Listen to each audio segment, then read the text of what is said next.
Me former, me faire accompagner par un thérapeute, me faire coacher, c'est quoi la différence? Et surtout, qu'est-ce qu'il y a de mieux pour moi? Comment choisir?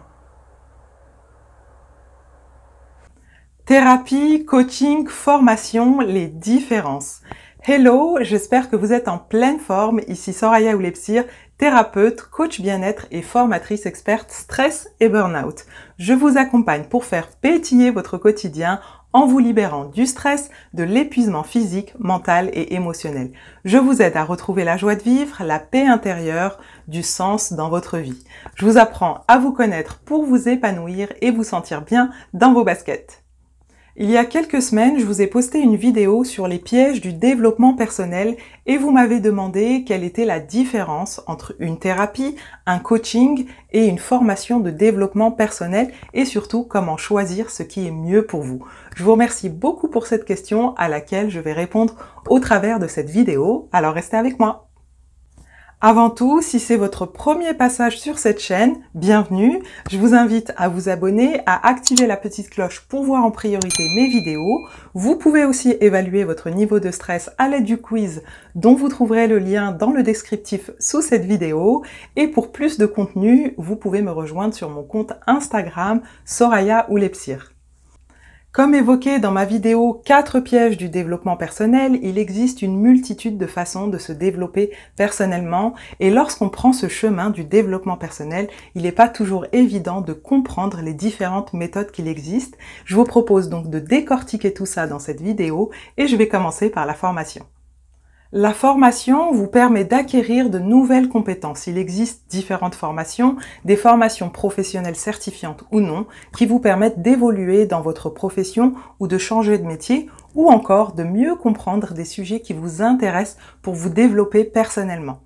Si je prends l'exemple des formations que je dispense, elles vous permettent de mieux comprendre comment fonctionne le stress, comment l'identifier, reconnaître les différents stress et facteurs de stress, ses symptômes physiques, mentaux et émotionnels, la charge mentale qui en découle, la physiologie de notre corps face au stress, etc.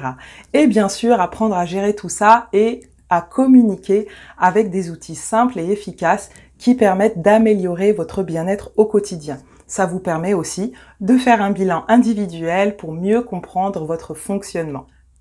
Parlons maintenant des thérapies. Il en existe une multitude, la sophrologie, l'EFT, l'hypnose, la TCC et encore plein d'autres. C'est ce qu'on appelle des thérapies brèves.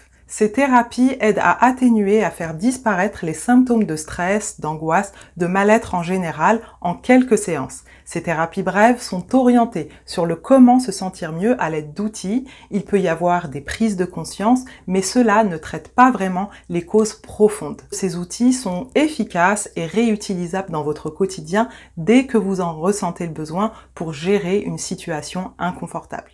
Et pour finir, le coaching. Un coach, c'est quelqu'un qui a une vision objective et globale de votre situation, qui voit ce qui ne va pas et qui va pouvoir vous aider à voir ce qui ne va pas. Un coach va vous permettre de vous accompagner dans la réalisation de vos objectifs plus facilement et plus rapidement que si vous étiez seul, en partant du principe que vous avez vos propres solutions et vos propres ressources. Contrairement à ce qu'on pourrait penser, un coach ne va pas vous dire ce que vous devez faire. Il est là pour vous faire prendre conscience d'un certain nombre de choses à des moments opportuns de l'accompagnement par le questionnement, en vous faisant des retours subtils, en vous bousculant un peu quand c'est nécessaire pour vous sortir de votre zone de confort. Cela vous apprend à mieux vous connaître, à mieux exploiter vos ressources et vos solutions pour libérer ainsi votre plein potentiel et avancer de manière efficiente vers vos objectifs. Le coaching est très efficace de par le fait qu'on ne donne pas simplement des outils, il permet vraiment des prises de conscience très importantes et vous apprend sur le long terme à vous poser les bonnes questions, à avoir une vision plus globale et objective, prendre du recul pour ensuite bien utiliser vos ressources et vos solutions. Voyons maintenant ce qu'il y a de mieux pour vous faire accompagner. C'est une très bonne question et en réalité, la réponse est simple. C'est à vous de voir ce qui vous correspond le mieux, ce qui sera le plus utile pour vous. Vous pouvez très bien commencer par une formation pour mieux comprendre un sujet qui vous intéresse et si vous sentez que ce n'est pas suffisant pour vous faire avancer et que vous avez besoin d'aller plus loin, alors vous pouvez vous faire accompagner par un thérapeute pour avoir des outils à utiliser dans votre quotidien ou vous faire accompagner par un coach vers l'atteinte de votre objectif ou encore les deux en même temps et c'est ce que je fais dans mes accompagnements.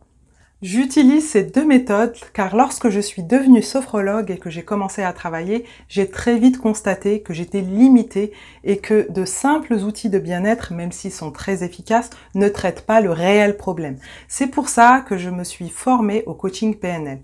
Le coaching me permet, en plus des outils de la sophrologie, à mieux vous accompagner, à travailler en profondeur pour lever vos blocages conscients ou inconscients et grâce à ça, j'obtiens de bien meilleurs résultats et surtout, après mon accompagnement, vous devenez autonome, vous n'avez plus besoin de moi parce que mon objectif est qu'après mon accompagnement, vous ayez vraiment tous les outils en main qui vous seront utiles toute votre vie, que vous n'ayez plus besoin d'être accompagné, en tout cas pour le sujet pour lequel vous m'avez sollicité. Voilà, j'espère que c'est beaucoup plus clair pour vous. Merci beaucoup d'avoir regardé cette vidéo jusqu'au bout. Si vous ressentez le besoin d'en savoir plus sur ma façon d'accompagner, sentez-vous libre de me poser toutes vos questions en commentaire. Vous pouvez aussi prendre un rendez-vous pour en discuter. Il s'agit d'un rendez-vous totalement gratuit, sans engagement de votre part et qui vous permettra de repartir les idées plus claires et un plan d'action. Avant de me quitter, pensez à me mettre un pouce bleu pour m'encourager et si ce n'est pas déjà fait, abonnez-vous à cette chaîne, activez la petite cloche pour être prévenu dès que je poste une nouvelle vidéo et vous pouvez me rejoindre sur mon compte Instagram où je suis active quotidiennement. Je vous rappelle que vous trouverez le lien du quiz pour évaluer votre niveau de stress dans le descriptif sous cette vidéo et en attendant, je vous dis à bientôt pour une nouvelle vidéo. Prenez soin de vous, n'oubliez pas qu'à l'intérieur de vous aussi se cache une femme pétillante qui mérite d'être révélée. Ciao!